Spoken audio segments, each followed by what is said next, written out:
स्वामी महाराज अक्कलकोटला होते. बऱ्याच लोकांनी स्वामींच्या लीला पाहिल्या. लोकांची त्याच्यावर भक्ती बसली. लोक त्यांची मनोभावे सेवा करू लागले. स्वामींच्या अशा सेवकामध्ये भीमराव नावाचा एक सेवक होता. त्याच्या डोक्यास भले मोठे टेंगूळ होते. लोक त्याला 2 डोक्यांचा माणूस असे चिडवीत. भीमरावाची स्वामींवर फार भक्ती होती. भीमराव दररोज बागेत जाई, टोपली भरून फुले गोळा करी नि ती स्वामींच्या चरणी अर्पण करी. एकदा भीमराव फुले घेऊन स्वामींच्या दर्शनास गेला. त्याला पाहताच लोक चिडवू लागले. 2 डोक्यांचा माणूस आला. भीमरावाला वाईट वाटले. त्यांनी स्वामींच्या पायावर फुले ठेवली आणि म्हणाला, महाराज, माझ्यावर कृपा करा, माझा टेंगूळ नाहीसे करा. महाराज तेव्हा काही बोलले नाहीत.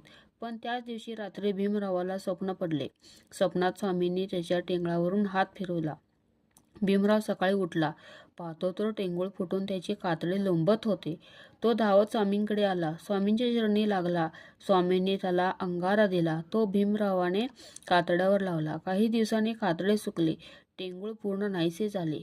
स्वामींनी भीमरावाचे व्यंग दूर केले. श्री स्वामी समर्थ.